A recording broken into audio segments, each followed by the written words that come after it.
अस्सलाम वालेकुम dear students, उम्मीद है कि आप सब खैरियत से होंगे। तो अल्लाह ताला आप तमाम स्टूडेंट्स को अपने हिफ्ज़ मान में रखे। Dear students, 9th class computer का पेपर और ई शीट पर होने जा रहा है। पंजाब बोर्ड में इस मरतबा सुनने में आया था कि 9th क्लास और एफएससी के जो आईसीएस के स्टूडेंट्स हैं इंटरमीडिएट के, उनका कंप्यूटर का जो पेपर है वो ई शीट्स पर होगा।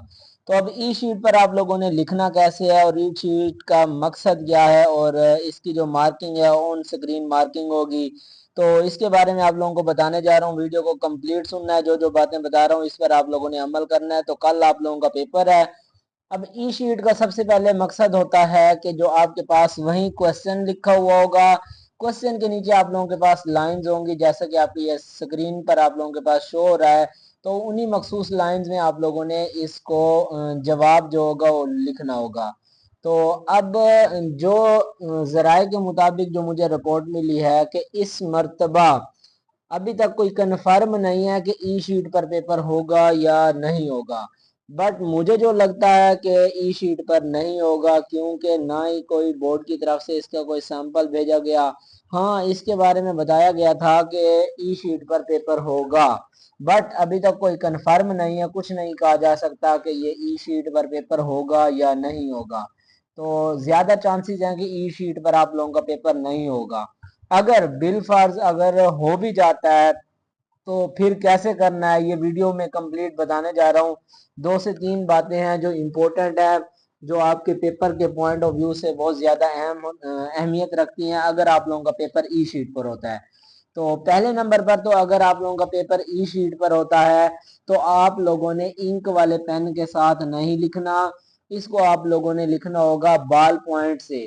तो बाल पॉइंट या पॉइंटर के साथ आप लोगों ने जवाब लिखना होगा इस पर, क्योंकि जो इसकी चेकिंग होगी फिर ऑन स्क्रीन होगी, स्कैन करके पेपर जो है वो चेक किया जाएगा।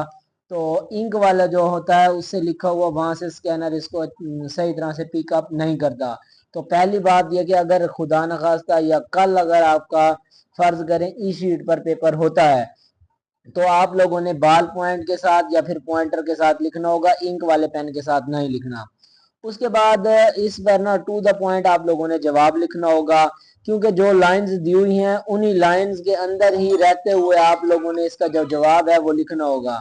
उस जवाब को आप लोगों ने उसी लिमिट के अंदर रहते हुए और टू द पॉइंट लिखना है। लाइंस से बाहर नहीं निकलना और जो लाइन लिखी हुई है उसी लाइन पर ही आना, क्योंकि जो स्कैनर है वो इसी लाइन को ही वो स्कैन करेगा और उसके मुताबिक जो जवाब है वो देगा। तो इसका मतलब है जो लाइंस दी हुई हैं उन्हीं लाइंस के अंदर ही आप लोगों ने उस जवाब को कंप्लीट करना होगा। तो आगे पीछे आप लोगों ने इसको मूव नहीं करना, ना ही जो नीचे खाली जगह होगी वहां पर आपने लिखना है। तो पहली बात यह है कि बाल पॉइंट या पॉइंटर के साथ आप लोगों ने लिखना है। दूसरी बात यह है कि जो मखसूस आप लोगों के पास लिमिटेड लाइंस दी हुई हैं उन्हीं लाइंस के अंदर ही रहते हुए आप लोगों ने लिखना है। तो इसका मतलब है सवाल के अंदर दूसरा सवाल नहीं घुसेड़ देना, इस तरह से नहीं लिखना।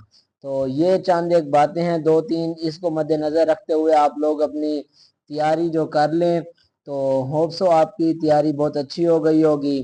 तो कंप्यूटर के हवाले से ई शीट के बारे में स्टूडेंट्स का ये सवाल थे, तो मैंने आप लोगों के साथ ये 2-3 बातें जो अहम थी वो आप लोगों के साथ शेयर कर दी। अब जो ज़्यादा चांसेस है मुझे भी लगता है कि आप लोगों का ई शीट पर नहीं होगा। तो बिल वक्त अगर फ़र्ज़ करें आप लोगों का हो भी जाता है तो उसके लिए आप लोगों ने रेडी रहना है। जो बातें बता दी इस पर अमल करते हुए आप लोगों ने अपना पेपर अटेम्प्ट करना होगा। इंशाल्लाह एज यूजुअल जैसे पहले पेपर दे रहे हो तो उसी तरह से होंगी। अगर खुदा न खास्ता आप लोगों का ई शीट पर हुआ तो फिर आप लोगों को जो पॉइंट्स बता दिए उसके मुताबिक आप लोगों ने अटेम्प्ट करना है। तो wish you best of luck. आप लोगों की तैयारी राइट नाउ कैसी है कंप्यूटर के हवाले से, कमेंट बॉक्स में लाजमन शेयर कीजिएगा।